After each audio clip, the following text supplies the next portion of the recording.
Washington is known for, the worst weather in the world or whatnot. It must be. Does it ever get eerie up there? During a big storm, or you ever? How is it to be up there? First of all, how do you get up there? Yeah, so during the winter months, we take the snowcat up the mountain. So it's a pretty big snowcat. If you're familiar with ski Oh yeah. areas, it's a pretty similar machine to the machines you'll see at most ski areas. So that's how we get up in the winter, and then during the summer we take a van up the auto road. Yep. And then during the shoulder seasons, it'll usually be some type of combination of both, depending on what the conditions are. So that's how we get to and from the observatory. And to answer the question about does it ever get eerie up here?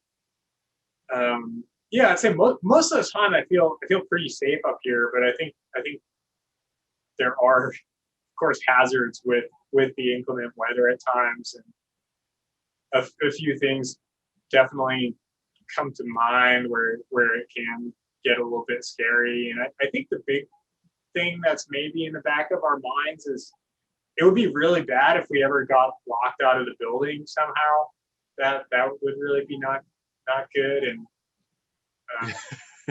I don't think that would ever happen. But I mean, it really doesn't take long if conditions are really bad, or even kind of like it is right now, where we have an ambient air temperature of 14 below zero, and the winds are 37 miles an hour, so the wind chill temperature is 48 miles an hour. So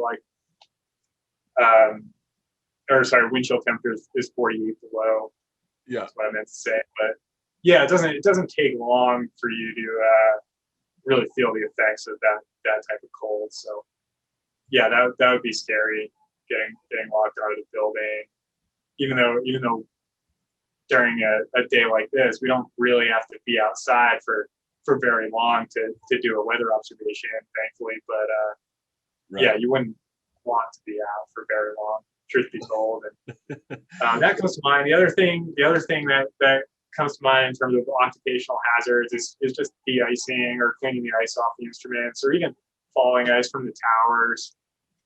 So one of the things we'll have to do quite a bit during icing events is to de-ice the instruments. Yeah. So we go up into our observation tower that houses all of the instruments, and then essentially just knock the ice off. And if you aren't careful and it's really windy, sometimes the ice can be pretty dense and heavy.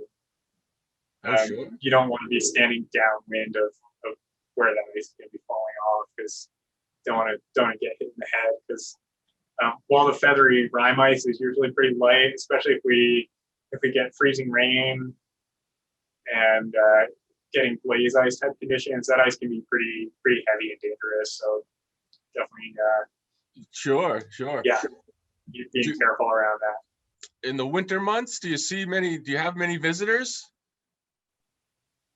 I would say definitely not.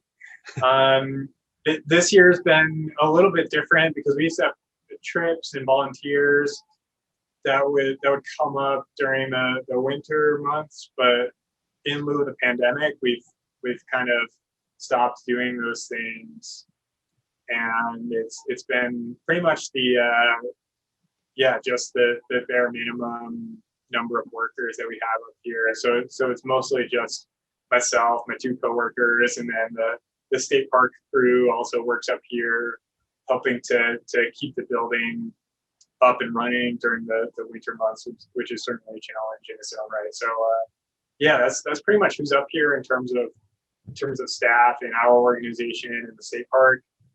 It definitely has seemed like a good number of people have been up here recreating. A lot of winter hikers. I think it kind of seems like it's been a busier season for that. I don't actually know. I don't have any numbers on that, but definitely seems like it's been a fair bit of traffic up here for the winter months. Yes, and, I think it being a milder winter too has kind of lent itself a little bit more to that. It hasn't been really a banner snow year either so far. Right, right, right. Well, I know with the, backcountry skiing is increasing in popularity, and even people getting away from Yeah. the ski hills and whatnot. So